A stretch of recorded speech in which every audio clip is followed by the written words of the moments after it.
sont les meilleures applications pour Mac. La fine équipe d'On refait le Mac a sélectionné pour vous nos 100 apps chouchou, photos, graphismes, utilitaires, best-of des alternatives au programme standard du marché, facturé de plus en plus cher quand on ne vous force pas à souscrire un abonnement. À ce propos, les éditeurs historiques ne sont-ils pas des rentiers? Est-il possible d'innover encore en matière logicielle? Débat!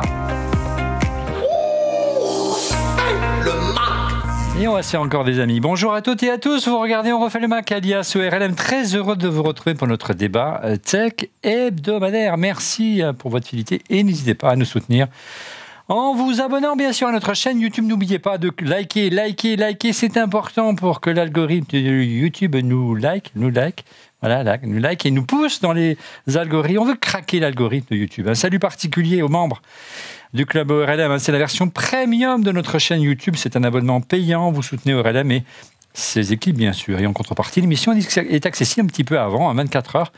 En avance, on est diffusé dès le jeudi soir et vous pouvez poser des questions en direct, échanger avec l'équipe au quotidien via un chatroom sur Discord et venir ici au Village Bastia, dans ce bel endroit, ce beau studio, assister aux enregistrements et surtout aux coulisses, aller découvrir le côté obscur de Stéphane Zibi. Toutes les infos sur notre chaîne YouTube ou en scannant ce QR code que vous avez vu passer à l'écran. Justement, on parlait de Stéphane Zibi, mais on ne va pas commencer par lui. Avec à mes côtés en plateau, l'homme qui aide les syndics de copropriété à ne pas aller en prison, c'est quoi? Qui a encore modifié mon script? Laurent Montanas, bonjour Laurent. Bonjour tout le monde. Bonjour tout le monde. Alors, écoute, tu en as sorti combien cette année de prison? Non, je ne sais pas sortir de prison, je les aide à faire qu'ils respectent la loi et parce qu'ils ont des obligations légales et donc à ne pas être pénalisés, c'est tout. Et la majorité est nickel, mais c'est juste les contraintes de l'État français sont infinies. Bien. À côté de toi, c'est un système à lui tout seul parce qu'il est solaire. Le solaire, Stéphane Zibi, monsieur Stéphane Zibi. Ça va bien, Stéphane? Bonjour à tous, je suis content d'être là. Bon, tu as préparé tes petites applications? Oui. Bon, et à ma droite, le Uber Geek Tastic. C'est imprononçable ce que tu m'as écrit là. Christophe de Graaf. C'est pas moi qui l'ai écrit. C'est pas moi qui l'ai écrit en plus. Oui, je sais bien. C'est Laurent qui a hacké ton script cette fois-ci. Et ben ça va, tout va bien. Ben oui, tu as déjà tes coups de cœur qui sont prêts à dégainer. Mais à fond, mais je pense qu'aujourd'hui on va se régaler en fait vu la thématique. J'ai même envie de dire bonne app. Alors, il la prépare depuis. Oh là, magnifique. Il la préparé pendant tout entre Bruxelles et Paris. Il a travaillé. Voilà. Alors justement, on va parler d'applications. C'était le sondage cette semaine. Regardez la question. Téléchargez-vous encore fréquemment des apps pour votre Mac? Oui, via l'App Store, 22,4%, ce qui est un score relativement honorable quand on sait que moi je n'y vais quasiment jamais. Oui, via le site de l'éditeur, 30,8%, qui a encore largement de temps. Par contre, la majorité, c'est non. Vous ne téléchargez plus d'applications car vous considérez que les éditeurs n'innovent plus, tout simplement, 43,9%. Ou alors, vous êtes simplement 2,8%. Ça m'étonne. J'utilise des apps dans le cloud, on voulait dire.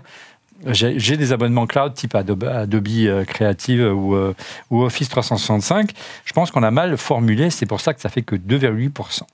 Alors justement, les éditeurs, est-ce qu'ils n'innovent plus suffisamment aujourd'hui? Sont-ils devenus des rentiers? En préambule de cette émission, un petit débat derrière les fagots.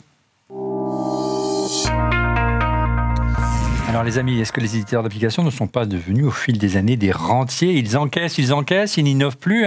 3 constats que j'ai pu faire en préparant cette émission, car c'est un sujet qu'on a déjà abordé dans le passé, et donc ça m'a permis de comparer notamment les prix il y a fort longtemps. On a fait cette émission il y a, je crois, 10 ans. Et premier constat, les acteurs d'il y a 10 ans sont toujours les mêmes. Les positions semblent figées à l'instar de la suite Office de Microsoft ou la Creative Cloud d'Adobe. Pas de révolution majeure, pas de nouvel entrant. Bref, les amis, qu'en pensez-vous? Est-ce que les éditeurs historiques sont-ils assis sur une rente? Qui veut se fâcher avec nos amis éditeurs? Je pense qu'il y a quand même des nouveaux éditeurs qui arrivent. Enfin, il y a quand même des logiciels comme Slack qui sont quand même pas mal utilisés en entreprise, etc. Qui n'existaient pas il y a 10-15 ans. Voilà. Donc, il y a quand même des acteurs sur le marché qui sont récents. Maintenant, oui, tu as des dinosaures, en fait, comme Microsoft. 8.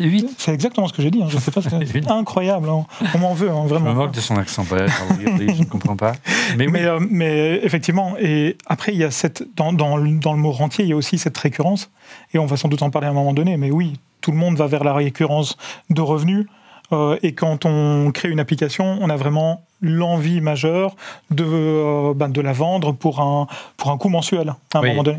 Et c'est le deuxième constat que j'ai pu faire, mais ça c'est pas très original, c'est que un nouvel modèle économique s'est imposé, Laurent, et c'est l'abonnement sur le cloud notamment. Ouais, tout à fait. Alors au-delà du cloud, c'est l'abonnement, c'est-à-dire qu'on est passé de l'économie de l'achat avec et ça se voit d'ailleurs même dans le monde professionnel. On avait ce qu'on appelait la licence et ensuite on payait une maintenance pour avoir le support. Maintenant, on est vraiment passé vers l'économie de l'abonnement où finalement tu payes moins cher des petits montants. Alors, parfois c'est mensuel, parfois c'est annuel. Et il y a eu une migration progressive des éditeurs sur ce modèle-là. Ce qui est intéressant, c'est que certains ont pas franchi, ils ont franchi le pas, mais ils proposent quand même le fait de pouvoir acheter le logiciel. Du style, tu achètes pour un montant à vie, mais tu restes bloqué sur une version donnée. Donc c'est souvent le cas des nouveaux entrants. Les historiques essaient plutôt d'aller vers le modèle récurrent d'abonnement, d'où mon image du rentier. Tu sais, ce qui est intéressant pour moi, c'est quand tu as cité tout à l'heure Adobe, quand Adobe a été capable de passer, parce qu'ils vendaient leur suite quand même à un prix exorbitant, et le moment où ils ont réussi à le ramener à un prix d'abonnement mensuel, même s'ils facturent, leurs contrats sont pourraves. C'est 500 € par an, en gros, Adobe aujourd'hui. Ça dépend. C'est-à-dire que si tu veux toute la suite, c'est 69,99 de mémoire, mais qu'il y a une offre à 9,99 où tu as ce qu'ils appellent la partie photo, donc c'est Photoshop et une appli photo. Mais par contre, le contrat est annuel. Donc c'est-à-dire que si tu veux changer en milieu d'année, tu as pris un abonnement mensuel, au bout de 6 mois, tu dis finalement c'est con, je vais le prendre en annuel. En fait, ils te repasculent, tu peux pas finir l'année sur le truc. C'est leur contrat, c'est pourri. Ça reste du Adobe quand même. Et à premier copain. Mais avec du revenu récurrent, effectivement. Par contre, ils ont lissé le revenu récurrent. Et cette possibilité, donc effectivement, c'est ventilé, c'est lissé, donc tu payes qu'une somme forfaitaire tous les mois ou tous les ans en fonction du modèle que tu choisis. Et ça, finalement, si on y pense bien, c'est quand même la meilleure des réponses à ce qu'on appelait le piratage il y a quelques années. Oui, bien sûr. Ça a été leur argument de choc à l'époque en disant, c'est vrai qu'Adobe était victime d'énormément de piratage, parce que leur logiciel, je ne sais pas Stéphane, tu peux en témoigner parce que tu les utilisais, ils étaient extrêmement chers et généralement, les gens qui découvraient le logiciel commençaient à travailler dessus en version pirate et puis quand ils avaient les moyens, finissaient par acheter la licence, Quoique non, il y en a toujours qui pirataient, même si avant d'avoir un contrôle sur son ordi. Mais c'est vrai que Adobe, il y a eu un avant et un après de façon cloud pour Adobe. Et nous, on l'utilise au quotidien pour les écoles. Ouais. Et c'est vrai qu'ils nous ont fait aussi des grandes réductions. Et donc ça a de la chance, parce que nous, mais des grandes réductions en tant qu'éducation. Mais en fait, c'est de l'investissement pour eux. Tout à fait. Quand tu parlais de rente. Pourquoi on parle de rente ? Parce qu'on a aussi des habitudes après avec un logiciel. Quand tu as appris à travailler, sur un logiciel, tu vas pas t'amuser à travailler sur un logiciel. Oui, tu as acquis des réflexes, évangélisé en fait. Voilà, donc en gros, le fait qu'ils nous fassent payer pas cher par étudiant. C'est malin. Et que les gosses sortent de l'école, qu'est-ce qu'ils vont faire ? Quel est le premier logiciel qu'ils vont essayer d'avoir ? Ils vont voir quand même que finalement, ils vont avoir des offres un peu avantageuses pour la sortie d'école. Et derrière, après, c'est fait. C'est pareil. Et ils se battent tous entre Google et Office pour avoir justement ce marché-là. Parce qu'on crée les futures rentes. Et ces rentes, en fait, ce sont des habitudes prises. Voilà, après, quand tu apprends à travailler sur un logiciel... Alors après, juste ce que je voulais ajouter, il y a deux petites choses. La première, c'est ça réduit le piratage aussi parce que ils sont plus dans un mode on sort une version tous les 5 ans ou 4 ans. Ouais, ça fait tous les ans. Il y avait une ils améliorent. Mais maintenant ils améliorent régulièrement. Tu as des mises à jour hyper régulières. Photoshop, il y a des mises à jour tout le temps. Mais ils sont passés en méthodologie agile de développement. Oui. C'est incrémental, vous voulez dire. Ce qui est logique. Mais déjà c'est la première. Par contre, il n'y a plus vraiment d'innovation, les amis. Oh, mais il y a des nouveaux. Moi, j'ai des nouveaux logiciels sur la suite Adobe assez fréquemment. Oui, mais on s'aperçoit que ce que tu disais tout à l'heure, on a acquis un savoir-faire autour de notre logiciel et que 99,9% du temps, on utilise toujours les mêmes fonctionnalités qui remontent à il y a 25 ans. Ouais, parce qu'en fait, avec l'IA. Non, mais voilà, exactement. Mais l'IA, il y a beaucoup à faire. Mais non, sur Adobe, tu vois, c'est impressionnant. Les suppressions de fonds, les intégrations, les détourages, non, franchement, ils sont très impressionnants là-dessus. Juste un point. Beaucoup de gens se plaignent, et on l'a dans les commentaires, se plaignent du coût, mais si on voulait avoir une application qui soit vraiment à jour, c'est-à-dire et qu'on paye chaque licence à ce truc, souvent le coût, un petit abonnement mensuel est plus avantageux que le paiement de trucs. Donc la perception de payer tout le temps un petit quelque chose, c'est frustrant. Ouais. Et les gens disaient ouais mais je paye qu'une version sur 2. Mais là l'avantage c'est que les gens ne réalisent pas qu'on a tout le temps la dernière version. Ouais, donc je suis partagé. C'est nostalgique moi Ouais, t'es un vieux. Mais ouais, où on achetait Photoshop tous les 3 ou 4 ans et ça marchait très bien, quoi. Ouais, mais après, tu payes 1000 €, quoi. Ouais, ma recommandation, et là on est sur les applis Mac, juste parce qu'on a ce commentaire dans le chat. De YouTube ? Ouais, ma recommandation, c'est, on a fait des applis, une émission sur les applis iOS, et on l'avait cité. C'est une appli qui s'appelle Bobby. C'est un petit écureuil et vous listez tous les abonnements que vous avez. Et en fait, à un moment donné, tu regardes ton abonnement et tu te dis tiens, finalement, je me rends compte que ça, je l'utilise moins, ça, je l'utilise moins, ça, je l'utilise moins. Et moi, j'ai fait le nettoyage. Je me suis désabonné d'une dizaine d'applications. Là, en ce moment, je me suis même désabonné de Disney+.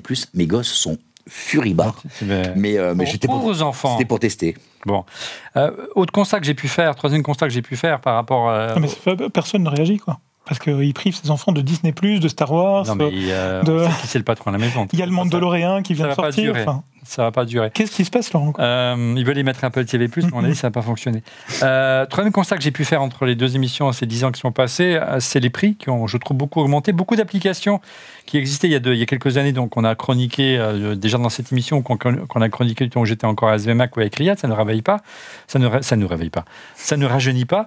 On voit leurs prix ont doublé, voire triplé. Alors c'est pas forcément le cas d'Adobe, mais les prix ont flambé en matière de... Tu sais, c'est comme quand on est passé à l'euro. Les gens disent ah ouais, là, le pain au chocolat avant il coûtait 50 centimes. Ouais, il y a 45 ans entre les deux. Quand tu passes d'une application à 30 €, elle est 6 ans plus tard à 69 €. Non, mais pour la même application, il n'y a pas eu de nouvelles fonctionnalités. Il y en a beaucoup comme ça dans la liste que j'ai fait. Bon, ça reste encore des prix relativement raisonnables. Vous allez voir, tout le monde va être d'accord avec toi. Tu sais quoi, tout le monde va être d'accord avec toi. Mais moi, je suis pas d'accord avec toi. Bon, très bien. Et tu vois, dans les commentaires, tout le monde va dire je suis d'accord avec Olivier, Laurent, on dit n'importe quoi. Mais parce que les gens n'aiment pas payer. Malgré tout, il faut rémunérer les développeurs. Alors, est-ce que vous trouvez que de la part de certains gros éditeurs, c'est d'actualité sur le secteur des jeux vidéo avec Microsoft, que ces grands éditeurs historiques ont tué le marché, que les nouveaux entrants dans le secteur de la vidéo, il y a Manchi qui arrive, même Apple n'y arrive pas. Adobe reste leader, Photoshop, j'en parle même pas, Illustrator, j'en parle même pas, Office, j'en parle même pas. Est-ce qu'il n'y a pas aussi un abus de position dominante et il n'y aurait pas une action à mener comme on le fait aujourd'hui? C'est pas un abus, c'est tu prends Pages et Word. Tu prends... Attention à ce que tu dis, Stéphane. Keynote, tu m'en fous. Non, je le dis, j'assume. Je suis pas fanboy au point de dire il faut reconnaître les choses. Quand c'est meilleur, point. Keynote est meilleur que PowerPoint. Keynote est meilleur, mais moi, il me saoule. Ah non, mais non. Keynote est exceptionnel. On peut pas être d'accord. Ah non, on peut pas être d'accord. Là, tu as deux fans inconditionnels de la suite. En fait, c'est simple. Word, Microsoft Office... Même eux, ils communiquent plus dessus. Parce que c'est plus nécessaire. C'est tellement génial que ça diffuse tout seul. Ouais, ils ont une part de marché. Non, mais ils n'ont pas besoin. Le truc, tu sais qu'ils ont arrêté l'affiliation sur le Mac App Store. Stéphane, tu sais, c'est vraiment pour rebondir par rapport à ce que tu disais, c'est effectivement, Microsoft a fait en sorte que à l'école, au collège, etc., les étudiants puissent utiliser, même à l'école supérieure, etc., les étudiants puissent utiliser Microsoft Office. Mais le truc, c'est que si on change un petit peu ses habitudes, la suite de Apple, elle est tout à fait compétitive. Ok, on va me dire, non, mais un pro de Excel va pas pouvoir faire tout ce qu'il veut sur Numbers. Mais par contre, c'est la seule, Word, oui, c'est la seule. C'est la seule qui est faible. Voilà, c'est ça. Mais et malgré tout, elle continue à évoluer. Non, elle continue à évoluer, franchement. Chez Underside, en fait, tout est géré chez Underside, tout est géré de A à Z au niveau des commissions de nos vendeurs, etc. Avec des fichiers Numbers. Et puis c'est tout. Alors, je me permets juste un commentaire là-dessus. Non, mais je sais, mais on est d'accord. Juste pour comprendre une chose, moi j'ai plus Word, Excel, PowerPoint. Bon, PowerPoint, je l'ai plus depuis 2003, donc j'ai plus jamais fait une présentation sur PowerPoint depuis 2003. J'exècre PowerPoint. Pour moi, c'est la lie de l'humanité. Ouais. Et quand on a goûté à Keynote, c'est top. Et je trouve que Google Slide... Je te kiffe vraiment. Mais Google Slide est pas bon. À l'inverse, Excel aujourd'hui, c'était la dernière appli que j'utilisais, mais aujourd'hui, Google Spreadsheet est meilleur qu'Excel avec la sauvegarde et tout. Par contre, la version cloud de Keynote, enfin tout ça, c'est ça. Sauf qu'en collaboration, ça marche super bien. Ouais. C'est-à-dire pas en cloud, en version je travaille sur des mêmes slides dans Keynote avec Christophe. On parlera des applications dans un instant. Restons sur le marché et sur la situation de l'évolution des éditeurs. Tu parlais d'IA tout à l'heure, Laurent. C'est dur, hein, c'est dur. Ils sont dissipés aujourd'hui. Ouais. Est-ce que les IA, est-ce que l'intelligence artificielle, on parle beaucoup de ChatGPT en ce moment, va permettre de redistribuer les cartes, que ça va être un pavé dans la mare qui va faire que les géants aujourd'hui vont être des nains demain? Pas du tout. Si. Pas du tout. Ok, argumentons. Débat. Bah alors voilà, justement, vous avez une minute, les amis. Je pense que pour garder une forme d'attractivité, et que ce soit vis-à-vis des utilisateurs, vis-à-vis du marché, vis-à-vis des investisseurs, chaque éditeur aura son petit module en IA qui va intégrer d'une manière ou d'une autre. Ça, c'est exact. Ok. Impossible à donc tu penses que ça va rien changer, l'IA? Quand par exemple... Ce que je dis. Donc vous êtes d'accord? Il est d'accord avec moi. Non, je suis pas d'accord. Je pense que ça va changer. Mais non, la question d'Olivier, c'est est-ce que l'IA va faire que des petits éditeurs qui n'existaient pas? Si, il y en a des petits éditeurs d'office. Est-ce que les grands vont perdre leur leadership? Mais tout le monde va suivre. Ça va devenir, bien sûr. Est-ce que je suis clair dans ce que je parle dans cette émission? Il a rien compris. Non, c'est une commodité, l'IA. Je pense qu'il a besoin un peu de trop. Non, c'est une commodité, l'IA. Tout le monde va faire de l'IA. Non, mais c'est devenu une commodité, donc les actifs vont essayer de s'améliorer. Non, tu es d'accord avec moi en fait. Mais en fait, ce qui va faire la différence entre deux logiciels, c'est la façon d'utiliser cette intelligence artificielle. Bien entendu, ce seront des options, bien entendu, ce seront des modules ajoutés, donner de l'intelligence supplémentaire. Photoshop aujourd'hui. Bah oui, c'est ça. Non, c'est même pire que ça. Ouais, c'est pire que ça. C'est ce qu'il y a. Il y a des journées entières de tournage de photos qui ont été annulées. À cause de mid-journée, c'est quand même costaud. C'est Photoshop et tournage. Est-ce que l'intelligence artificielle va changer nos usages? Oui. Et je pense que on pourrait faire toute une émission là-dessus. Est-ce que Internet a changé nos usages? Oui. Bah oui. Est-ce que le téléphone a changé nos usages? Je suis toujours voir avec ça. Bah oui. Est-ce qu'on refait le Mac? Bill Gates n'en était pas persuadé. C'est pas grave, il a changé d'avis. Oui, il a changé. Seuls les cons ne changent pas d'avis. C'est sûr. Sauf les bips ne changent pas d'avis. Non, on a vu la liste des mots qu'on a le droit de dire tout à l'heure. On a listé. En attendant, dans l'ombre des géants, des logiciels, les pépites sont légion. Place à notre top 100 des apps Mac avec en préambule. Vous allez voir une sélection d'apps photographisme alternatives, notamment à Adobe. Allez, on va faire un petit inventaire à l'après-vert d'applications alternatives à Adobe en matière de photo et de graphisme. Oui, Olivier, oui. On va parler de Pixelmator. Une alternative à Photoshop. Voilà, d'alternative à Photoshop. Pixelmator Pro. Non, mais moi, je connais pas Pixelmator. En fait, tu sais quoi? J'ai Adobe, en fait, même si, comme on en parlait, en fait, les jeunes sont habitués à Adobe et puis après, ça continue. Donc, ce qui est important chez Adobe, c'est la suite. Merci Laurent. Il y a forme ce soir. Le truc, en fait, c'est que moi, je l'ai pas. Adobe n'a aucun produit installé chez moi. Pas que je les aime pas, mais tout simplement, en fait, Pixelmator Pro, je le suis depuis la version 1, quand il était encore Pixelmator sans le Pro derrière. Et franchement, je l'utilise tous les jours. C'est un truc de malade. Ce qu'on voit comme visuel, en fait, pour on refait la pop, on refait le Mac, a été entre autres travaillé avec Pixelmator Pro. Et c'est moins de 60 €. Et là, pour le coup, c'est pas du récurrent. On paye one shot, boum, terminé, c'est en dehors de notre portefeuille. Puis il évolue très régulièrement. Et puis la déclénaison iPad, elle est bien mieux que celle de Photoshop. Oui, très bien. Bon, après, moi, je travaille pas sur iPad pour le moment. Mais vraiment, sur la partie Mac, elle est hyper efficiente. Et sans cesse avec des incréments de nouveautés. Donc, par exemple, le fait de pouvoir sélectionner, comme dans Messages sur l'iPhone, de pouvoir sélectionner la silhouette de quelqu'un, en fait, et de pouvoir le copier-coller sans devoir le détourer soi-même. C'est des trucs de fou, en fait. Voilà, et puis on n'est pas tellement dépaysé de Photoshop, c'est ça qui est plutôt bien. Donc c'est la première pipite, évidemment.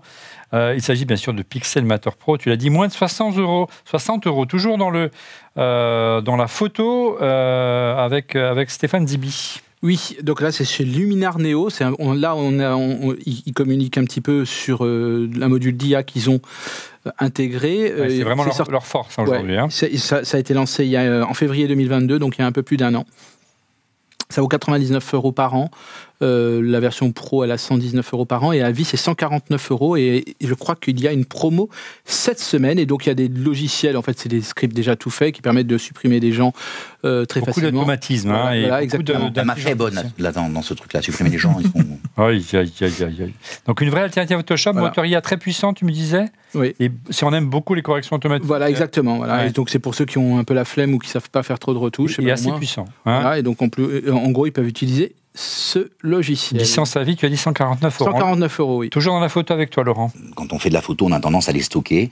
Apple permet de les stocker directement dans Apple Photo. Les professionnels ont tendance à aller dans Lightroom. Et si tu veux ne pas être dans l'un ou dans l'autre, tu as une option qui s'appelle Pictorial, qui est gratuite, ou alors qui coûte 4,99 € par mois. Même le prix fera rire. Dans sa version pro. C'est plutôt une alternative à photo d'Apple et à Lightroom, c'est ça. Ouais. Catalogueur, non. Catalogueur de photos. Mon côté, un petit logiciel bien sympathique qui s'appelle Photoscape 10, c'est gratuit. Si vous êtes débutant et vous ne voulez pas vous prendre la tête, il propose tous les outils de retouche de base. Et surtout, il est d'une grande simplicité tout en étant très puissant. Donc, idéal pour les débutants. Vous aurez tout pour éditer vos photos. C'est vraiment de la retouche, tout en un peu à la Photoshop, mais sans le prix. Et vous avez toutes les fonctions de base, et toutes les gestions des images, les calques et j'en passe, c'est des meilleurs. Et c'est gratuit. Toujours. Alors, on parlait de cloud tout à l'heure, mais là, c'est carrément 100% de cloud ta solution cette fois-ci, Stéphane. Oui, c'est Autodesk Pixel. Comment on dit presque Pixelaire. Pixelaire, ouais. Donc voilà, bon, j'ai du mal à le prononcer, pardon. Bon, là, c'est un utilitaire en ligne qui propose donc tout un nombre de fonctionnalités que ses concurrents, les mêmes que ce que font les logiciels qu'on vient de citer. Ouais, les fameux filtres. Voilà, de et donc Photoshop, notamment pas mal de filtres. Et donc, les interfaces et modes d'utilisation sont originaux, artistiques et d'une simplicité confondante. Et c'est gratuit. Et donc, c'est en ligne, tu n'as pas besoin d'installer l'application. Exactement, donc pour ceux qui ont un petit ordinateur ancien... voilà. Ça, je m'attendais à ce que ce type de solution se développe, et apparemment, ça reste encore timide, mais bon, passons. De mon côté, il s'agit plutôt d'une alternative à Illustrator, si vous faites un peu du vectoriel, comme on le dit encore aujourd'hui, si vous faites beaucoup de logos... Ouais, c'est utilisé. C'est la base de tout. Non, mais quand tu fais la semaine dernière, je regardais comment faire des autocollants en vinyle. Bah, tu es obligé d'avoir tes layers de découpe et tout. Donc c'est des outils dans Photoshop qui permettent aussi de l'exporter, mais vectoriel. Mais alors, cette application-là s'appelle Affinity Designer. On est en train de perdre Stéphane. Elle coûte 84,99 €, donc ça va être relativement raisonnable, même si le prix a augmenté. Une vraie alternative à Illustrator est vraiment taillée pour les pros, mais que les débutants se rassurent. Il se veut très intuitif. Pour un prix abordable, il donne un sacré coup de vue à Illustrator bien plus difficile à maîtriser, sans parler du prix. Et c'est vrai que Illustrator, il faut du temps pour pouvoir le maîtriser, c'est un vrai sacerdoce, mais quand on y arrive, on fait des choses formidables. Un grand classique, et c'est le choix de Didier Policane, qui est absent cette semaine, mais qui nous a envoyé quelques idées d'application. Ouais. Et en l'absence de Didier Policane, je vais faire... Et encore sur les routes, disons-le. Oui, donc en fait, c'est Graphic Converter, donc c'est une appli qui vaut un peu moins de 35 €. Et, un grand classique, une historique. Un ultra grand classique, et qui te permet de passer de n'importe quel... bon, d'abord, tu peux aussi éditer tes photos, mais surtout, tu peux passer de te faire des transformations de photos, changement de format. Mais c'est le grand classique de photos historique. Je pense que cette appli, elle existe depuis 30 ans. Ouais, depuis que le Mac existe. Ouais, je pense que c'est une des premières applications. Après MacPaint et Photoshop, quoi. Il y en a qui l'utilisent aussi en organisation de photos, un peu comme tout à l'heure qu'on a cité. Non, ça a toujours été Adobe ou c'était Aldus, c'était PageMaker. Enfin, bref, ça, moins de 20 ans ne peut pas connaître. Un autre choix du Didier. Picto. Ouais, dans l'image toujours. Picto, c'est une purée d'applications, pour ne pas dire autre chose. Laurent aurait sans doute dit autre chose. Mais non, c'est un peu plus du sud, une putain d'application, bordel. Bonne mère. Ouais. Picto, c'est vraiment trop terrible, en fait, parce que quand tu travailles sur des images, des photos, etc., quand tu composes, en règle générale, ton bureau se transforme en un vrai capharnaüm. Bordel, tu peux le dire, un vrai bordel. On va essayer de le dévergonder un petit peu, on va y arriver. Tu vois. Moi, j'ai le droit d'en dire. Et le truc de fou, c'est que du coup, ma façon à moi de trier, c'est de prendre toutes ces images qui se trouvent sur mon bureau et parce que j'ai peur de les perdre, en fait, de les mettre dans un répertoire que j'appelle à trier. À ranger, moi j'aime. Voilà. 15 ans après, il y a 50 à ranger. Ils sont imbriqués en cascade. À ranger 1, à ranger 2, à ranger 3, à ranger 7. Exactement. Et Picto est la solution pour tout ça. Donc c'est un catalogueur photo, voilà. Disons-le. C'est directement branché à Pixelmator. Donc ça, c'est top. C'est un catalogue photo, effectivement. On va pouvoir faire en sorte, dans ce catalogue photo, d'utiliser de l'intelligence artificielle pour filtrer, pour reconnaître une partie des images, les classer, etc., etc. Je veux les animaux d'un côté, je veux les Commodore 64 de l'autre, etc., etc. On peut faire tout ça. Sympa. Et on peut regrouper les photos, les filtrer. Enfin, c'est un vrai catalogue d'images, c'est génial. Et c'est 99 € par an, ou bien 199 € en une licence. À vie. Et ce qui est bien, donc, c'est que vous pouvez jeter vos photos n'importe où, il va les cataloguer, pas besoin de les regrouper, il ne va pas les copier, les dupliquer, par exemple, comme une photo d'Apple, pour ne pas le nommer. Autre choix de Didier Policani, mais pour les fans de PDF, Stéphane. Oui, alors c'est PDF Element. Sur PDF Element, ça nous permet rapidement de pouvoir éditer, convertir, signer des PDF, et c'est... Sans utiliser Acrobat. Exactement. Sur son ordinateur, en plus, ce qui est bien, sur son ordinateur, sur son ordinateur, sur son téléphone ou directement sur le web. En tout cas, c'est une solution globale et elle est très simple et elle vaut 119 €. Ouais, même le prix fera rire. Il n'y a pas que la 2D dans la vie, il y a aussi la 3D, Christophe. Évidemment qu'il y a de la 3D et de la 3D. Et Underside est expert en 3D. Ouais. Merci Laurent. C'est le meilleur. Il n'y a pas 5 €. Non, mais je t'assure, en fait, c'est le meilleur de mes commerciaux, de mes commerciaux ever. Tu acceptes l'étiquette de carte bleue. Non, mais on oublie de dire, à chaque fois on parle d'Underside, on oublie de dire que tous nos beaux décors magnifiques, c'est eux qui les font, quoi. Avec Blender. Merci Laurent. Effectivement, avec Blender, entre autres. Blender qui est un logiciel complètement gratuit. C'est pour ça. C'est gratis. Pas d'argent à mettre, mais par contre qui fait des choses magnifiques en 3D. Donc on va pouvoir créer l'ensemble d'un décor 3D par exemple, de manière complètement gratuite. Et franchement, on pourrait se dire c'est que pour les professionnels, mais moi je me dis que à la maison, on peut aussi essayer, être créatif, se dire comment je vais aménager mon jardin, comment je vais aménager ma maison, etc. Et utiliser quand même Blender. J'ai 2 questions. Et je vais y répondre. Est-ce que c'est compliqué d'ailleurs ? Est-ce que moi, qui suis une bille, je peux m'y mettre ? Oui, il faut quand même, voilà. Alors, quelques talents artistiques. Et 2, est-ce qu'il faut une machine surpuissante pour ça ? Donc, il ne faut pas une machine surpuissante. Ça dépend quel type d'image, en fait, tu vas rendre à un moment donné. Donc, c'est-à-dire, tu peux travailler dans un monde en 3 dimensions en ce qu'on appelle filaire. Donc, tu vas voir, par exemple, les meubles avec juste les arêtes. Ouais. Et donc là, c'est assez facile à manipuler, etc. Même pour un ordinateur qui, finalement, n'est pas si moderne que ça.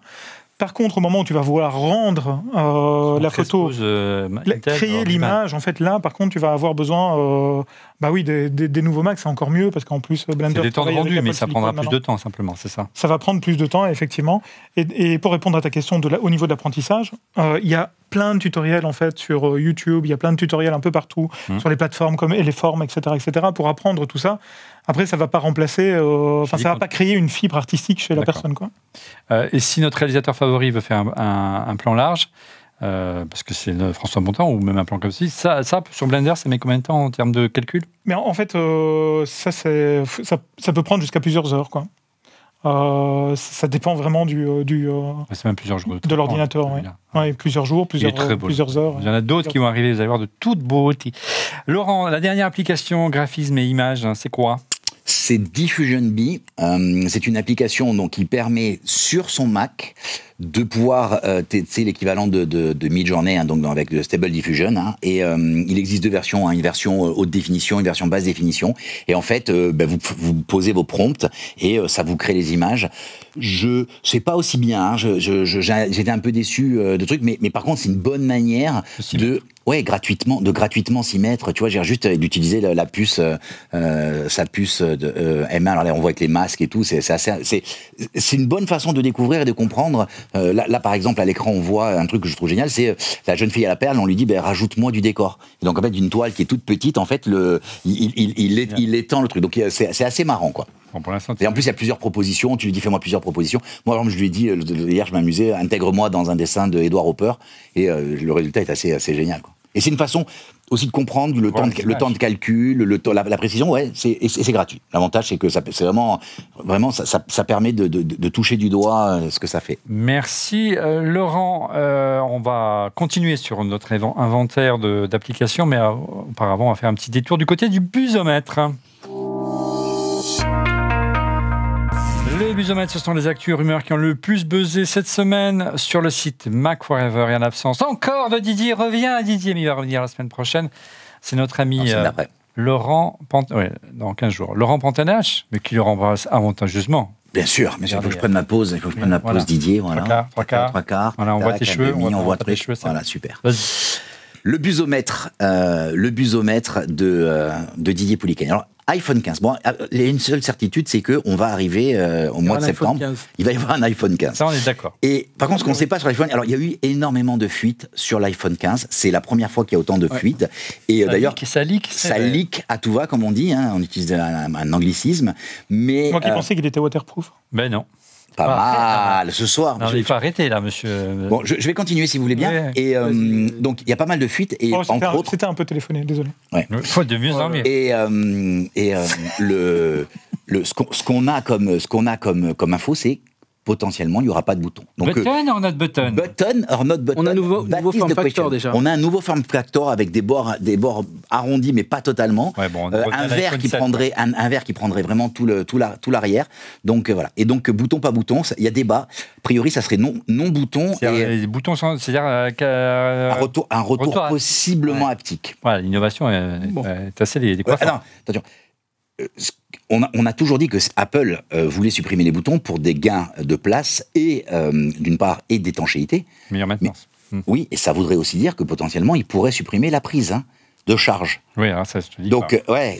Quand même. Non, mais je sais, mais ça veut dire que si tu fais un téléphone complètement étanche. Tu es obligé d'acheter un adaptateur MagSafe pour ça. Ouais. Ça fait Apple. Non, mais ils peuvent aussi annoncer un MagSafe qui est transfert de data. Hein. Alors le Mac serait en berne. Que se passe-t-il, Laurent? Le Mac M2 surtout, hein, mais le Mac de façon générale, il y aurait, selon IDC, qui est un cabinet d'analystes, jusqu'à entre 40 et 41% des baisses des ventes de Mac. Il semblerait que le Mac M2 premier trimestre, se vende très mal. Ce qui est un paradoxe parce que la machine est très très bonne, mais... Alors, il y a plein de pistes qui pourraient l'expliquer.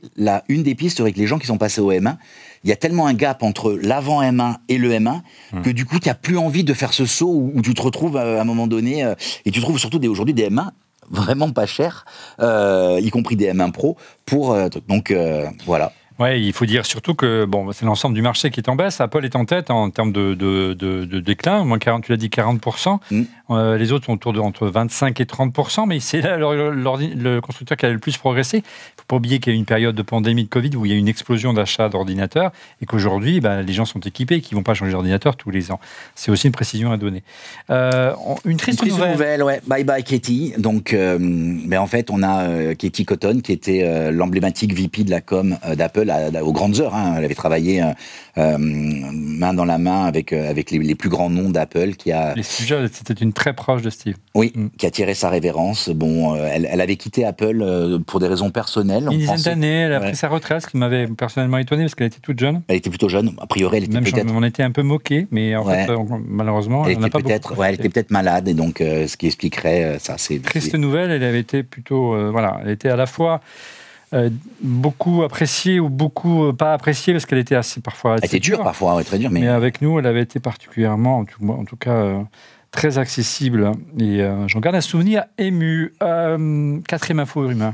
iOS 17. Bientôt, on va arriver à 170, quoi. iOS 170. Bon, mais c'est sûr. Plus là, mais non, a priori, non. C'est pas OS 17 Non, il faut que tu arrêtes là maintenant. J'ai une blague à te faire, mais tu m'as dit que je ne veux pas te la faire, mais me brûle les lèvres. Mais allons-y. Et iOS 17, alors, ça commence un peu à... Allons-y. Si on parle de jeu de mots, j'aurais pu te dire aussi que... Est-ce que c'est pas le Mac de Stéphane qui était en berne? Stéphane, je viens de comprendre. Mais bon, allons-y. iOS 17. Okay. Non, moi, je m'en vais. Hein. Donc, widget dynamique et centre de contrôle seraient enfin personnalisables. Sans déconner. 25 ans après Android? C'est fou, hein, parce qu'on attend ça depuis je ne sais pas combien de temps. Et donc voilà. Mais, le meilleur pour la fin. Allez, le meilleur pour la fin. Alors celle-là. Un Mac tactile. Alors celle-là, il faut qu'on ouvre un site de Paris sur les rumeurs. Celle-là, je ne mets pas 1 euro, moi, personnellement. Mais je ne sais pas toi. Donc c'est quoi ce Mac?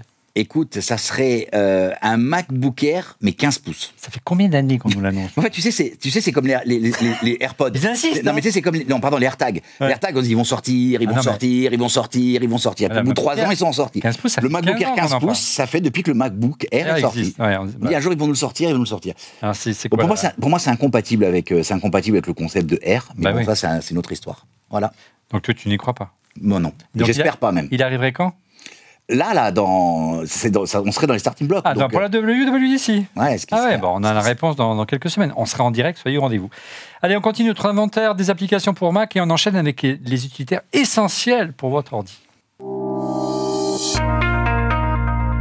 Et je prends en la main un petit logiciel qui existe depuis pas mal d'années, qui est très pratique si vous reprenez les voyages après la période de pandémie. Ça s'appelle TripMode. C'est surtout si vous êtes nomade et que vous surfez sur tous les terrains avec votre Mac en utilisant votre iPhone en modem 5G ou 4G.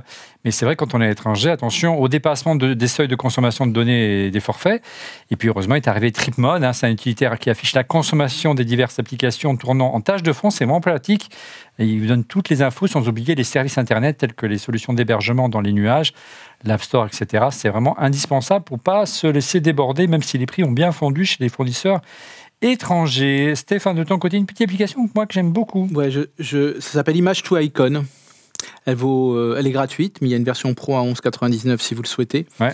En fait, elle permet de créer une icône en un clic, tout simplement. Ah, c'est génial. Et donc, la version pro permet de créer, d'éditer des dossiers, de tout sauvegarder dans des disques. Ouais, on voit là, oui, d'accord. Là, tu peux faire le basket, si tu veux faire le dossier, c'est la version pro. Si tu veux faire un volume, c'est la version pro. Voilà, exactement. C'est sympa tout plein. Voilà. Cool.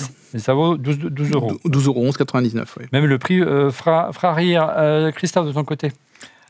Une chouette app sur laquelle je peux faire aussi un jeu de mots si tu. Enfin, non, s'il te plaît, non. Pas celle-là. Je ne peux plus là. On va me réanimer. Donc en fait, cette application s'appelle CubeLocker. Oh là là. Ça y est. On avait dit pas de gros. Et c'est une purée de bonne application. Parce que je sais pas pour vous en fait, mais moi, ça m'arrive tout le temps de quitter par inadvertance. Bah oui. Et tu n'as pas sauvegardé. Applications. Et tu n'as pas sauvegardé. Bon, après, beaucoup d'applications aujourd'hui sauvegardent malgré tout. Il faut quand même pas se cacher, mais on fait Command Q. Et tout d'un coup, en fait, notre application se ferme et puis on se dit j'ai perdu mon boulot. Et là comment c'est possible pour quitter alors ? Et ici, ce qui se passe, c'est que c'est une application qu'on installe et qui vient s'infiltrer entre le moment où on appuie sur Command Q et le moment où l'application se ferme. Il faut maintenir l'application longtemps, en fait. Voilà, il va y avoir un message après. Et on va même pouvoir... Vraiment sûr. Et CubeLocker, en fait, permet également de pouvoir être... customisé, de pouvoir vraiment être peaufiné pour éventuellement lui dire pour cette application-là, c'est pas grave, en fait, tu n'interviens pas. Par contre, pour celle-là, tu interviens, etc.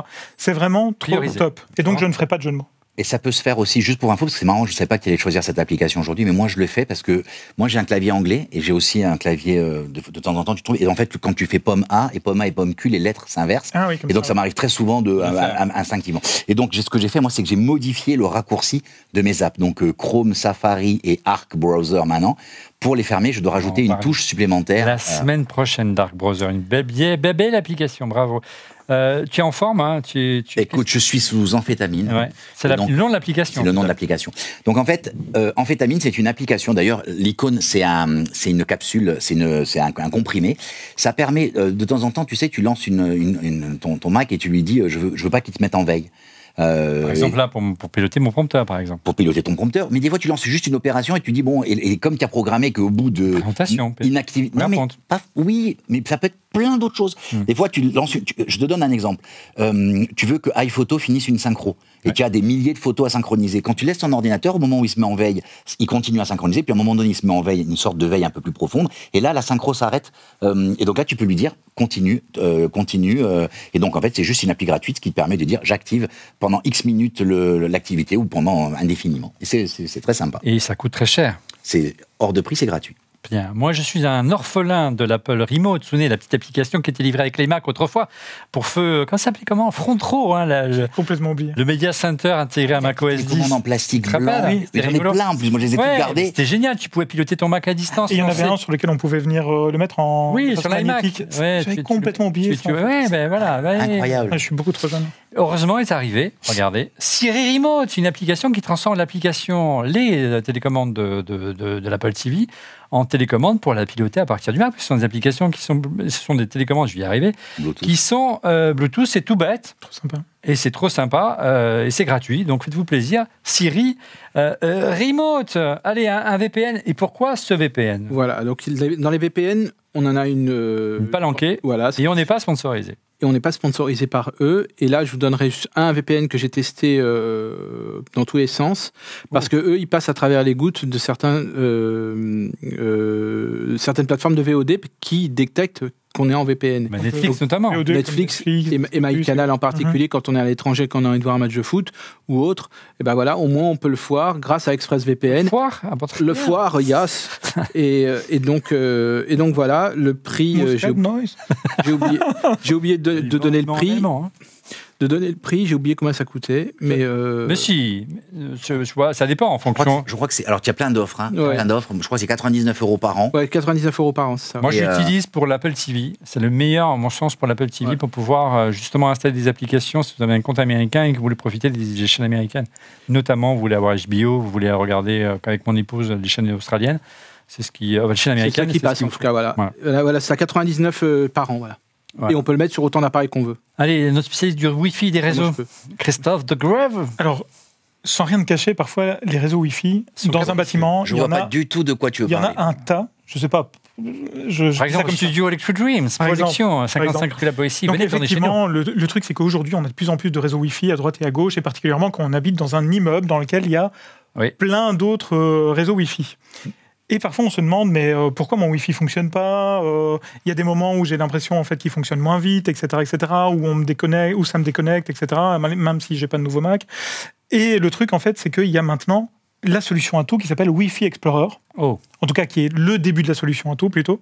Et qui nous permet d'aller facilement voir, au travers d'une interface assez sympa. Ouais, c'est joli. Après, c'est vrai que c'est en règle générale plutôt réservé aux informaticiens. Mais, là, c'est quand même accessible, effectivement, avec des graphiques, etc. Où on va pouvoir aller voir quels sont les réseaux Wi-Fi qui se chevauchent, quels sont les canaux qui sont utilisés, quelle est la rapidité du réseau, sur les bandes de fréquences. Voilà, les bandes. Enfin, c'est juste bien pour prendre de l'information et se dire tiens, j'ai l'impression que c'est quand j'allume mon micro-ondes que ça ne fonctionne plus. Oui, accessoirement, ça permet de choisir le bon canal, la bonne fréquence et pouvoir, si vous avez effectivement des voisins qui perturbent votre réseau Wi-Fi, d'être sur des canaux libres. Toujours sur le Wi-Fi, si vous êtes vraiment un aficionados du Wi-Fi et que vous voulez avoir le réseau parfait comme notre ami Christophe nous a développé ici en collaboration avec nos amis Netgear au studio du village Boétie à Electric Dreams. Il s'agit de NetSpot. C'est une utilitaire qui coûte 55 € et il vous permet de vraiment cartographier aux petits oignons votre réseau et calculer la portée de vos bornes en fonction des modèles. C'est juste une bonne idée. Vous récupérez soit le plan original, il importe, ou vous le destinez à main levée. Et là, réalisez à partir d'un plan de votre domicile une cartographie du réseau Wi-Fi afin de calculer, comme je vous l'ai dit, les zones dont et positionner au mieux les relais afin d'étendre la portée à l'ensemble de votre habitation. Si vous avez notamment des solutions mesh, c'est vraiment très pratique. Il faut avoir un château, ce qui n'est pas loin d'être, pas encore notre cas, mais on y travaille. On revient au PDF avec Laurent. Ouais, moi, c'est une appli que je surkiffe. C'est une toute petite appli qui s'appelle. Surkiffe. Ouais. Elle s'appelle. Surkiffe. Ouais, Lightweight PDF. Ouais. Tu lances l'appli, tu as juste une petite boîte qui apparaît sur ton écran. Tu prends ton PDF, tu le déposes dessus, et sans réduire la qualité visuelle, si ton PDF, par exemple, il y a beaucoup d'images dedans, il te réduit la taille. Mais des fois, je me suis retrouvé avec des PDF qui faisaient 180 mégas. À la fin, ils font 2 mégas. Pour déposer des formulaires sur des sites administratifs, c'est vraiment indispensable. Sans qu'ils soient altérés. Pas du tout altérés graphiquement. Et ça vaut cher ? Non, c'est gratuit. Lightweight. Et franchement, c'est une de mes applis préférées et je l'utilise tout le temps. Merci Laurent. Stéphane, de ton côté ? Alors, j'ai un petit tunnel d'appli là entre Dozer, qui est une toute petite appli qui permet... Des petites friandises. Voilà, qui permet donc Tu n'en as pas sauté une, Photo ? Oui, j'en ai sauté une. PopClick, pardon, il y a PopClick, pardon. PopClick avant, oui. PopClick, voilà, donc comme PopClick, pardon, et avant, elle permet, à l'instar des menus contextuels de l'iPhone, donc ça apparaît d'un clic et affiche un raccourci vers 100 actions différentes. 100 actions. Ah bon, de votre choix. Voilà, donc il y a copier-coller, correction orthographique, compteur de mots, mise en forme, etc. Donc ça va au-delà de ce que fait aujourd'hui macOS 10. Autre petite pépite. Dozer, donc là pareil, c'est une petite chose qui permet donc de cacher sa barre de menu. Instantanément. Voilà. Et enfin la dernière ? Une memory clean. Alors là, c'est sûr que pour... on voit Dozer, regarde, effectivement, et ça permet aussi de cacher et aussi de ranger. Oui, de ranger un peu, ça met un petit peu. C'est pour ceux qui aiment bien tout avoir, être en mode minimaliste. Pour Memory Clean, donc la RAM, on sait que c'est essentiel pour effectuer plusieurs tâches entre plusieurs applications installées sur son ordi. Avec Memory Clean, on clique sur quelques boutons et la RAM sera libérée immédiatement pour augmenter la rapidité. Et la productivité. Un peu comme dans macOS, vous vous souvenez qu'on pouvait attribuer la RAM. C'est vrai qu'il y avait les moins de 50 ans ne peuvent pas connaître. Donc, un dernier, il s'appelle Displays. Je n'ai pas donné les prix, par exemple, pour PopClip, c'est 19,99. Pour Dozer, c'est gratuit. Pour Memory Clean, c'est 9,99. C'est bien. Et Displays, donc ça vaut 7,99. Elle nous permet de changer en un clic la résolution et donc de faire une capture d'écran, de pivoter l'image, de mieux gérer plusieurs écrans connectés à son Mac. Enfin voilà, ça gère tout ce qui pourrait être lié à son écran, et donc voilà. C'est particulièrement pratique si vous avez plusieurs moniteurs. On reste dans les utilitaires bien pratiques, notamment pour les ordinateurs portables. Coconut, c'est bon. Tu connais? Non, je connais Oasis, mais pas Coconut. Voilà, je me suis trompé alors du coup. Oui, mais... Alors Coconut Batterie, c'est un truc génial pour nous donner de l'information à propos de, devinez quoi? La batterie. Et la batterie, évidemment. Rien à voir avec la musique. Et effectivement, c'est la batterie de notre ordinateur, de l'iPhone, de l'iPhone connecté en USB en fait à notre Mac. Et ça va nous permettre en fait d'avoir son niveau de charge, sa capacité réelle, le nombre de cycles de charge qui ont déjà été effectués, etc., etc. C'est juste bien. Parce que ça nous permet de voir où on se trouve, en fait, où notre ordinateur se trouve en termes de capacité de batterie. Ouais, en clair, c'est en fonction du nombre de cycles qui sont consommés que vous connaissez la durée restante de vie de votre batterie, comme le fait très bien le menu dans l'iPhone qu'on n'a pas sur Mac, bizarrement. Effectivement. Une autre application, je vois que personne ne veut la faire, donc je vais la faire moi, ZuriWeb. Fais-la toi. C'est une application toute bête, en fait. C'est notamment en ces périodes d'examen. Si vous souhaitez faire seulement de travailler, si vous êtes au boulot et que vous voulez regarder une vidéo, eh bien, d'un clic, vous cachez une vidéo. Vous voyez, elle disparaît, elle revient. Elle revient. Voilà, c'est juste pour regarder un Grand Prix de Formule 1 pendant que vous révisez, ou bientôt Roland Garros, les amis. Tu dévergondes. Mais oui. Non, mais je sais très bien ce qui est en train de se passer en régie pour le moment. Oui, c'est ça. Ils sont en train de l'installer, là, VV' sur les ordinateurs. 9,99 quand même. C'est pas donné, mais en période d'examen, c'est indispensable. Une vraie alternative à l'App Store, Laurent? Ouais, en fait, c'est une boîte qui est géniale. C'est une boîte ukrainienne. En fait, ce sont les éditeurs de Clean My Mac dont on parle un peu plus loin. Et en fait, ils ont fait un App Store où ils référencent toute une série d'applis de très, très, très grande qualité. Donc, en fait, le cahier des charges pour pouvoir être sur cet App Store, il est hyper rigoureux. Et en fait, ils te permettent d'avoir justement plein d'utilitaires. Moi, je suis grand utilisateur. Mais tu n'as pas précisé qu'à un tarif à prix cassé. Ouais, c'est ça. C'est-à-dire que c'est pas juste les regrouper. C'est-dire que pour le prix d'un utilitaire, en fait, vous en avez 10, quoi. C'est vraiment. C'est plus que ça. Il y a 200 apps. Non, mais c'est surtout. Alors, toutes ne sont pas. Les gens vont pas se retrouver dedans. Il faut pas. Moi, ce qui se passait, c'est que j'avais Clean My Map, Jump Desktop et iStat Menu, dont on parle un peu plus bas. Et en fait, quand je me suis rendu compte de combien je l'ai payé par abonnement, en fait, ça me coûtait beaucoup moins cher de prendre un abonnement à 10 euros par mois. Et du coup, d'avoir accès à ces applications. Je suis vraiment grand fan et j'ai, grâce à eux, découvert plein d'apps que j'aurais pas envisagé. Je suis vraiment adorateur de cette app. Parmi les apps qu'il a découvert sur ce site, sur ce App Store alternatif, il y en a plusieurs. Il y a Magnette, Moom et Rectangle qui font. Non, ils sont pas là-dessus. Non, ils sont pas. C'est pas là-dessus. Tu as préparé un comparatif entre ces trois utilitaires. Pourquoi Magnette, Moom et Rectangle? Ça fait quoi déjà? Alors, en fait, dans Magnette. Parlons de Magnette. Non, mais les trois font exactement la même chose. On a des illustrations. Oui, mais je vais prendre Magnette, Moom et les trois font la même chose. Ils permettent de redimensionner les fenêtres d'écran. Ok, donc et c'est quelque chose qui existe hyper bien sous Linux. C'est quelque chose qui a été pas mal fait sous Windows, et c'est quelque chose qui n'est pas du tout fait sur Mac. C'est-à-dire que sur Mac, il y a deux options. Soit tu cliques sur le mode plein écran et ça te prend tout l'écran, soit tu cliques longtemps sur le mode plein écran et tu as un split comme sur l'iPad. Mais c'est tout. Tu peux pas dire je veux la fenêtre un tiers en haut à droite, un quart en haut à droite. Et donc ces trois applis, elles sont intéressantes. Pourquoi? Magnette, c'est celle que moi je trouve, c'est celle que j'utilise. C'est celle que j'utilise. Elle est propre, elle est vraiment précise. Ouais. Tu peux définir plein de tailles et tu peux avoir des raccourcis pour aller passer d'un écran à l'autre, déplacer.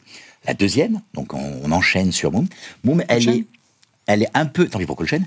Et donc, elle est tout aussi bien, elle fait la même chose, elle est un peu moins jolie, elle a quelques avantages, c'est que tu as les menus qui apparaissent dans le bouton vert. Donc c'est, tu vois, si tu n'utilises pas les raccourcis, c'est plus facile pour les retrouver, et tu peux définir des tailles toi-même, chose que tu ne peux pas faire dans Magnette où les tailles sont prédéfinies. 11,99. Ouais. Môme, 9,99 au Magnette. Voilà. Et ensuite, il y a la dernière, c'est Rectangle. Et en fait, Rectangle, elle existe, elle est gratuite dans sa version simplifiée, et il existe une version pro à 9,99.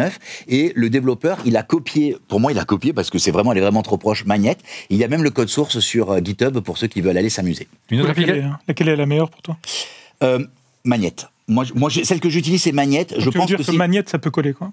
Ouais, ce que je reproche. Non, mais qu'est-ce que tu as fait? Non, je ne sais pas.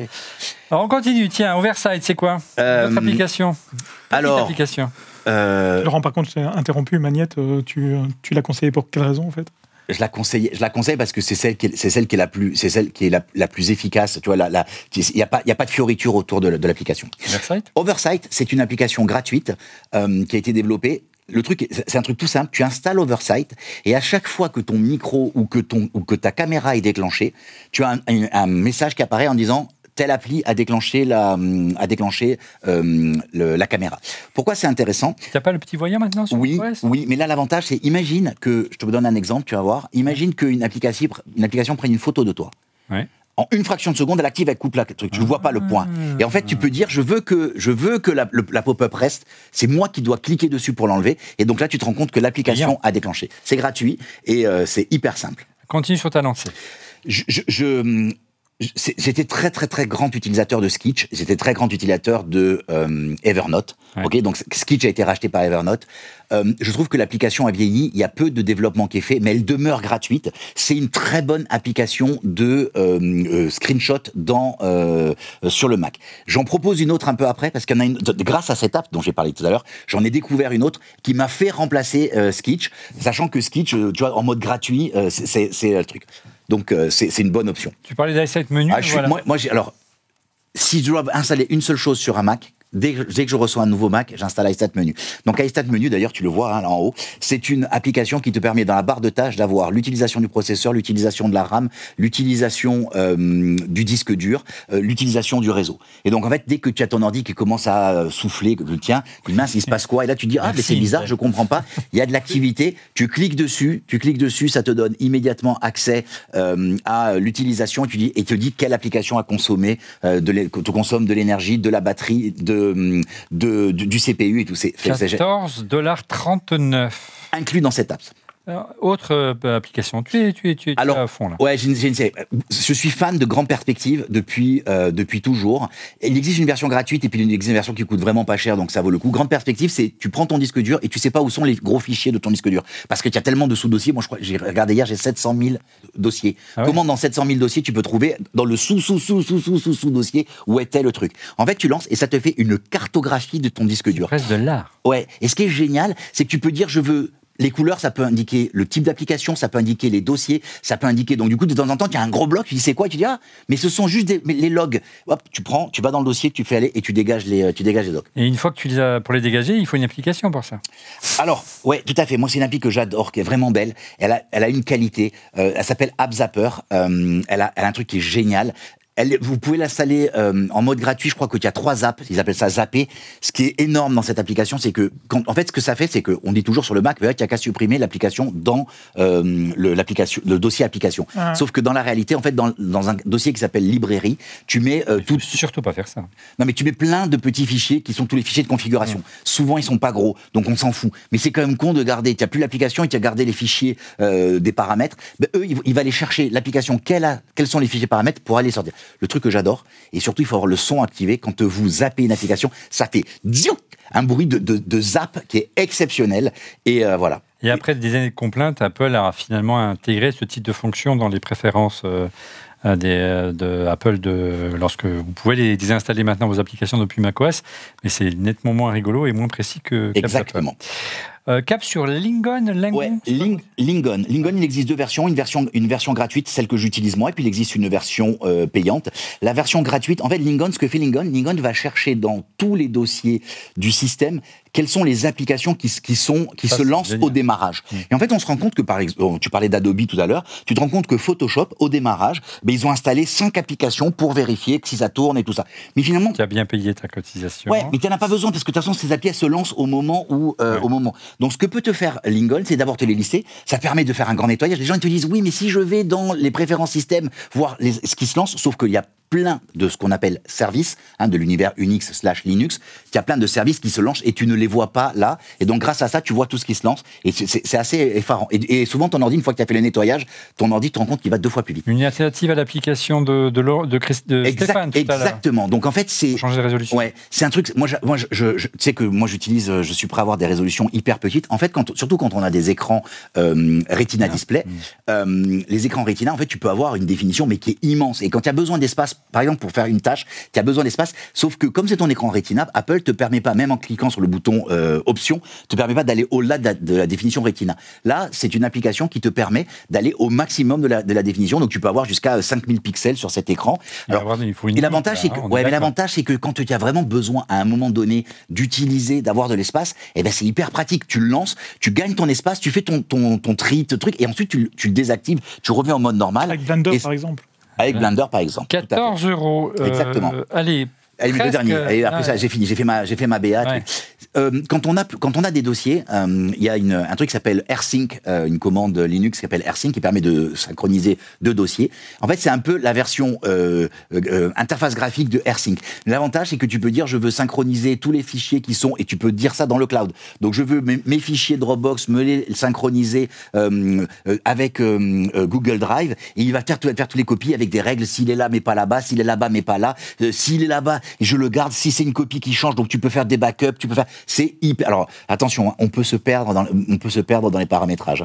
Le truc, mais c'est génial. Voilà. Stéphane. Moi je parle d'un outil qui s'appelle Imazing, avec un petit jeu de mots, et en fait c'est un outil qui est très intéressant parce qu'il permet de synchroniser son téléphone, et dedans vous pouvez quand même il a une valeur, et je sais que le coût, je sais plus s'il est de 29 ou 39, je vais vous dire 60 €. 60 €, pardon, il a augmenté, pardon. Excusez-moi, moi j'ai pas payé aussi cher, je crois, à l'époque. Mais voilà, et dedans on peut quand même le télécharger parce qu'il y a dedans un outil très intéressant, un scanner d'outils de logiciels espions. Il est sorti au moment de Pegasus. C'est vrai. Et donc, je vous encourage à le télécharger si vous avez des doutes sur si votre femme vous a installé un logiciel espion ou pas. Je pense que c'est dans l'autre sens, mais bon, passons. Ah bon, ok, d'accord. Hélas. Christophe, si tu veux relever un peu le débat. Alors, moi, je veux vous parler d'une application qui est gratuite de chez Apple, qui s'appelle Apple Configurator, qui est aujourd'hui en version 2. Et ça sert à quoi? Et à quoi ça sert? C'est très simple. On branche un iPad, un iPhone directement sur son Mac avec Apple Configurator, et on va pouvoir lui pousser de la configuration. C'est pas mal utilisé en entreprise, mais c'est surtout vraiment top pour, par exemple, en fait, vous êtes des fans de Home. D'ailleurs, il faudrait qu'on refasse une maison connectée. Donc, effectivement, maison ou home, en fait, en fonction de la langue, de son système d'exploitation. Et beaucoup de gens, aujourd'hui, utilisent une tablette pour pouvoir faire en sorte de gérer l'ensemble de la maison, et cette tablette est au mur. Oui. Et beaucoup de personnes se disent mais comment je fais, moi, pour limiter l'accès à cette tablette, parce que les enfants vont dessus, lancent la musique, font en sorte d'aller sur des jeux, lancent Angry Birds, la première version n'est plus disponible, mais peu importe. Et c'est vrai que cette tablette doit être dédiée, par exemple, à l'usage de Home. Avec une seule application. Eh bien, grâce à Apple Configurator, c'est possible de le faire. Un peu comme pour les classes numériques. Kiosque. Exactement. On va en parler bientôt des classes numériques. Toujours avec toi, Christophe. Oui. Money, money, money. Regardez, on refait la pas, vous comprendrez. Ouais. Non, oui, c'est sûr et certain. Je pense qu'un jour ou l'autre, ce serait pas mal d'investir dans des cours. Un jour ou l'autre. Oui, bon, on ne s'arrêtera pas. Ce serait pas mal d'investir dans des cours de chant. Bien sûr, on refait la chanson. Pour vos oreilles. Monistats. Monistats, c'est une application géniale qui vous permet, permet à tout le monde de gérer son budget à la maison. C'est pas rigolo, ça. Alors si, c'est rigolo, tu vas voir, c'est vraiment trop top. On va pouvoir importer des fichiers qui viennent directement de sa banque, ça vient se mettre à l'intérieur. On va pouvoir se dire, ça c'est pour la voiture, ça c'est pour les sorties, etc. Il va reconnaître après quelles sont les dépenses qui ont été faites en fonction de ce qu'on lui a déjà dit dans le passé. et il va faire de jolis graphiques qui vont dire Christophe a trop dépensé en pop culture, par exemple. Ouais. Et c'est gratuit, il y a une version payante pour les pros, c'est ça, 4,99 ? Oui, c'est ça, exactement. Il y a une version payante, avec plus d'options encore. Et les gens, j'ai une petite sélection. Un petit tunnel, mais vite. Allez, je l'ai fait très vite. Bartender, donc on parlait tout à l'heure de Setups. Donc là, c'est la sélection des applis Setups. Donc Bartender, c'est très simple, c'est quand on a ta barre de menu en haut où il y a trop d'icônes, tu lances Bartender et en fait tu dis ça je la veux, celle-là je la veux pas, celle-là je la veux, celle-là je la veux pas. Et en fait, il y a une petite icône dans laquelle tu as une sous-barre et du coup tu masques tout ce qui ne sert à rien. Deuxième appli, c'est une super appli de chez MacPo, donc les éditeurs de Setups, c'est Gemini 2 d'ailleurs elle s'appelle. Elle existe aussi, et je ne l'ai pas dit tout à l'heure, mais Setups permet aussi d'avoir les applis sur l'iPhone. Ouais. Donc il y a une option pour l'avoir sur l'iPhone. Et en fait, elle scanne et elle te cherche tous les fichiers dupliqués. Ouais, surtout de temps en temps, tu télécharges 3 fois la même appli. C'est une version allégée de ClimateMac en gros. C'est vraiment dédié au monitoring. Oui, surtout au doublon, donc ça sert à rien d'utiliser. CleanShot, je vous ai dit tout à l'heure que j'utilisais Sketch, mais je l'ai remplacé maintenant par CleanShot, aussi intégré dans cette app, et c'est un super outil pour faire des copies d'écran. Ah ouais. Yoink, je suis grand fan. Alors toutes ces applis, elles peuvent s'acheter séparément sur le store, mais dans cette app, elles sont incluses. Yoink, ça te permet de déplacer 1, 2, 3, 10 fichiers, et en fait, moi, ce qui se passe, c'est que j'ai un traitement qui est un peu long, et dans ce que je fais au jour le jour, et je prends mes fichiers, je les mets tous dans cette barre qui est sur le côté, et ensuite, je lance une autre fenêtre, et je traite les fichiers, je les dépile un par un, donc c'est génial. Jump Desktop, c'est le Apple Remote Desktop de l'époque, mais version moderne, et surtout depuis ton iPad, tu peux prendre le contrôle de ton Mac, c'est génial. Pareto Security, vas-y. Pareto Security, c'est un truc qui est assez sympa, c'est aussi dans cette app.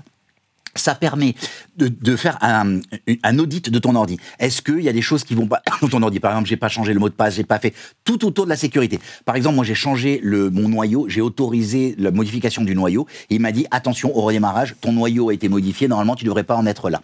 Ça, c'est une appli complètement non officielle. C'est une appli qui existe depuis toutes les versions de macOS 10, je pense. Et en fait, c'est une appli qui s'appelle Onyx. Elle est gratuite. Ce qu'elle fait, c'est qu'elle te permet d'aller lire tous les fichiers de configuration de ton Mac et de lancer des opérations de nettoyage. Mais entre autres, tu peux modifier ton Safari pour avoir certaines options. C'est franchement top. Tu peux pas avoir un Mac et de pas l'installer. Alors, on arrive à une appli qui est... D'abord, une petite question Twitter. Il n'y en a pas eu beaucoup dans cette émission. C'est vrai. Parce qu'elle ne se prête pas beaucoup à vos réactions. Mais en tout cas, vous avez quelques-uns à réagir, notamment pour une application de la part de Vendry GFI. CleanMyMac, pour son design, tu confirmes, Laurent? Alors, il y a plein de gens qui détestent CleanMyMac en disant « Ouais, mais en fait, c'est un scam, ça sert à rien et tout ça. » Je ne suis pas du tout d'accord. En fait... Pourquoi c'est un scam? Parce qu'il y a plein de gens qui disent « Le Mac, on n'a pas besoin de le nettoyer, les choses... » Et en fait, ce qui est bien dans CleanMyMac, c'est que c'est un peu le Onyx, mais avec une super interface graphique. Tu peux supprimer, détruire des fichiers vraiment profondément. Tu as l'équivalent on a vu tout à l'heure un grand perspective dont on parlait. Pareil, tu peux aller scanner, voir les dossiers dans lesquels il y a beaucoup de fichiers. Tu peux... alors, moi, par exemple, je ne l'utilise pas. Beaucoup de gens l'utilisent en faisant un scan régulier qui tourne en tâche de fond. Moi, je ne l'utilise pas comme ça. Mais par contre, il y a plein de petites fonctionnalités qui sont top dans CleanMyMac et j'adore. Et c'est les fondateurs de cette app. Donc, si vous prenez cette app... En revanche, il vaut mieux être up-to-date. N'utilisez pas une version de CleanMyMac avec un Mac récent. Il faut utiliser... Sinon, ça risque de faire plus de mal que de bien. Exactement. Autre réaction Twitter de Mano, une app sympa pour tout Apple a dit que c'est Mac Tracker qui liste tous les appareils de la pomme depuis 1976 jusqu'à aujourd'hui. Un indispensable. Effectivement, Mac Tracker, c'est moi mon petite application chouchou également qui m'aide énormément lorsque j'écris sur l'univers Apple pour retrouver toutes les infos techniques sur les machines. Et puis, petite cerise sur le gâteau, vous avez tous les sons de démarrage de tous les Mac, même des autres machines depuis leur création. C'est un beau travail. Mac Tracker, c'est gratuit. C'est en gros, on en a fait près d'une 60aine d'applications déjà pour cette premier épisode dédié au top 100 des applications pour Mac. Je sens qu'il y en aura plus de 100 à la fin de la deuxième émission. En tout cas, c'était la dernière app sélectionnée. Rendez-vous la semaine prochaine pour une sélection de 50 nouvelles apps. En attendant, place à la question de la semaine. Laurent, quelle était la question que l'on a posée à notre audience uniquement sur YouTube la semaine dernière? La question était: Apple devrait-elle investir dans l'IA générative, à l'instar de ChatGPT, plutôt qu'un casque de réalité augmentée, puisqu'on parlait du casque de réalité augmentée la semaine dernière? Et tu as sélectionné uniquement 2 réponses sur YouTube. Exactement. La première, c'est Cam, qui a dit « Les IA comme ChatGPT représentent le futur de son point de vue. Et donc, si Apple pense que son casque est le futur de la tech, ils doivent investir dans ce domaine et créer un objet, tu vois, qui soit dans l'ère du temps et donc dans l'ère du futur. Et donc, ça sera un casque, tu vois, avec un compagnon, comme ça serait incroyable de pouvoir échanger et discuter. Donc, voilà. Intéressant. Une option, une vision de l'autre côté, de Aurélien Ledran, qu'on connaît. Je ne pense pas qu'Apple aurait intérêt à suivre ChatGPT. Je pense qu'il est plus judicieux de rester sur le domaine de la santé dans les usages. Ouais, mais c'est une approche, l'Apple Watch, les usages sont évidemment dans le sport et la santé avant tout. Et du coup, tu vois, c'est utilisé par des cardiologues. L'IA devrait plutôt être mise là-dessus que sur du génératif. Ah oui, c'est intéressant. Oui, tout à fait. Et il donne l'exemple de WeThings notamment. Si on intègre les applications de santé au casque, il peut en vendre des palettes. Sur le long terme, si c'est des lunettes légères, on a fait une émission la semaine dernière, d'où la question de la semaine, allez la voir. On recevait les gens de Micro OLED, voilà, c'est une boîte française, allez voir, ils font des lunettes ultra légères, effectivement, si elles sont comme ça, les futures lunettes d'Apple, je signe de suite. La question de la semaine, on n'y répondra pas la semaine prochaine, mais dans 2 semaines, Laurent. Exactement. Donc en fait, on est en train de préparer une émission sur l'éducation. Et donc, en fait, on se pose la question de la place du Mac et de l'iPad, voire de l'IA, parce qu'on en avait l'IA à l'école. Et donc, on se pose la question qui est, croyez-vous enfin à l'émergence d'un cartable numérique ? Si oui ou non, pour quelles raisons ? Et quel serait le rôle d'Apple dans cette numérisation de l'école ? Okay. Qu'est-ce qu'il y a Non, mais c'est bien, je découvre des choses. Eh oui. Non, mais il faut t'intéresser un petit peu. Non, mais je ne sais pas au courant. Mais oui, mais tu verras, tu seras là. Tu seras là. J'espère. Ah bon, non, sinon je peux poser des questions aussi, si vous voulez. Voilà, non, tu vas y répondre. Vous répondez exclusivement dans les commentaires de YouTube. Nous sélectionnons des réponses qui remportent un mois d'abonnement, non pas un mois d'abonnement, qui remportent chacun un t-shirt au RLM. Pour les gagnants de cette semaine, contactez-nous via le mail contact@onrefaitleMac pour recevoir votre t-shirt. Idem pour ceux qui ont gagné la semaine dernière, on n'avait jamais reçu les mails. Voilà, on passe à vos coups de cœur. Allez vite, le coup de cœur, Laurent. Alors, c'est toi le fan de Sonos ? Oui. Mais moi, j'ai réécouté il y a quelques semaines un vinyle. Et autant quand le CD est arrivé, j'ai dit mais c'est génial, le vinyle c'était de la merde. Non mais le CD c'était tellement pratique, ça se rayait pas, c'était. Et en fait, j'ai réécouté un vinyle et j'ai eu un peu la nostalgie, quoi. De ce côté, de ce grain, tu vois, et de prendre le temps. La chanson te plaît pas, t'attends finalement, t'attends la suivante, tu n'es pas en train de dire suivant. Et en fait, c'est une société qui s'appelle Victrola qui a sorti quelque chose qui s'appelle Victrola Stream. Et en fait, c'est une platine qui est totalement compatible Sonos et ça marche du feu de Dieu avec Sonos. Ça sort. Wi-Fi. Directement, ouais. Directement. Et donc, ils ont 2 modèles. Alors, c'est pas donné, ils ont 2 modèles, ça vaut $599 et $799 aux US. En France, il y a que le modèle à 799 et il est vendu 990 €, à la Fnac et chez Boulanger. Il y a une taxe Victrola. Il y a une taxe Victrola, je pense qu'il y a une taxe grande distribution française, je dirais. Mais par contre, le produit est vraiment un produit de qualité. Il a l'air chouette. Ouais, c'est vraiment chouette. La version carbone, elle est de toute beauté. Christophe. Entrez dans mon coup de cœur de la journée. Alors, je vais vous parler d'un collectif français qui s'appelle Art de Cinéma et qui crée des fanzines sur le cinéma. Donc c'est vraiment des passionnés du 7e art. Donc c'est plutôt cool. Et qui crée un tas de bouquins, un tas de supports sur les différents livres du cinéma au fur et à mesure des années. Que des films qui ont marqué l'histoire du cinéma. Oui, effectivement. Comme ici j'ai Les Contes de la Crypte, j'ai Vendredi 13, etc. Oui. Ça c'est la version collector. De luxe. Cartonné, voilà, exactement. Enfin, c'est juste incroyable ce qu'on trouve à l'intérieur. Ils vont jusqu'à faire des à côté en fait au bouquin avec des petites cartes, des posters pour remettre par exemple dans la chambre de Laurent. Enfants de Laurent peut-être. Non, de Stéphane, je ne sais pas. Non. Et non, c'est juste génial. Ils sont hyper doués. Ça coûte cher. C'est hyper qualitatif. Ça dépend en fait du bouquin, ça dépend du thème, etc. C'est souvent entre 30 et 70 €, je vais dire. Très bien, merci Christophe. Stéphane. C'est une série dont j'ai sûrement déjà parlé, que je parle à tout le monde, s'appelle Succession. Pourquoi tu en reparles alors ? C'est la saison finale. Et elle a commencé il y a 3 semaines sur HBO, donc maintenant Amazon Prime, parce que ça a été intégré dedans depuis la vente d'OCS à MyCanal. Et les 3 premiers épisodes ont été diffusés sur la plateforme. Je ne comprends plus rien. Et je peux juste dire une chose. C'est Amazon Prime ou c'est sur MyCanal? C'est Amazon Prime. C'est sur Amazon Prime parce que... Bon, je ne comprends plus rien. Voilà. Ah oui, d'accord. Ils ont et Succession, c'est souvent le grand final. Hein. Ah ouais, d'accord. Et voilà. Et donc là, maintenant... et là, donc, c'est les 3 premiers épisodes ont commencé. Et si vous les regardez... je pense que les scénaristes, là, ils se sont vraiment donnés à cœur joie. Je ne vais pas vous spoiler, mais c'est du très, très, très, très haut niveau. De mon côté, c'est un coup de cœur gratuit. Les ouvrages et les histoires, les côtés coulisses et l'intimité de Steve Jobs est gardée souvent jalousement secret. Vous savez qu'Apple a mis en ligne une sorte de musée permanent de Steve Jobs. Et cette semaine est apparu un livre numérique, un e-book, qui s'appelle Make Something Wonderful, Steve Jobs in his Own World. J'arriverai jamais à le dire, mais c'est pas grave. En clair, c'est vraiment les mots, les citations, les meilleures citations de Steve. Pas de citations, carrément des interviews. Des moments. Je suis en train de le lire, c'est terrible. Voilà, et notamment quelques photos assez étonnantes de son enfance.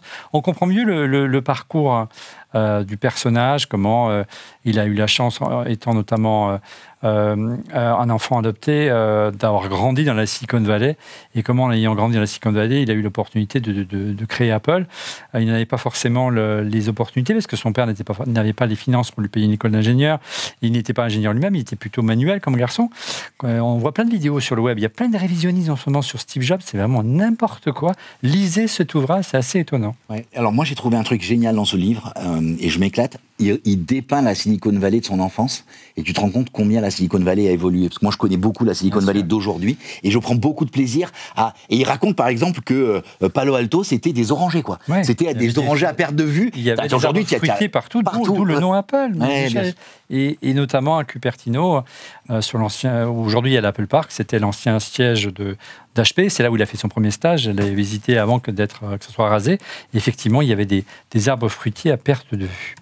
Allez lire ce bouquin. Il est en anglais, hein, malheureusement. Il y avait 400 pages. Allez passer un bon moment. Moi, j'ai passé mon week-end là-dessus.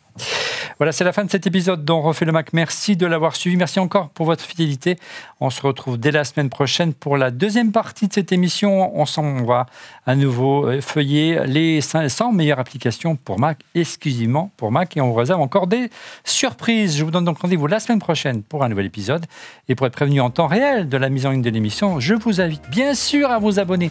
Abonnez-vous, likez, c'est important. Compte sur vous et abonnez-vous à notre chaîne en cliquant sur le petit bouton, c'est important. Et n'oubliez pas encore une fois de liker et de cliquer sur le petit pouce. Merci encore pour votre fidélité et à la semaine prochaine.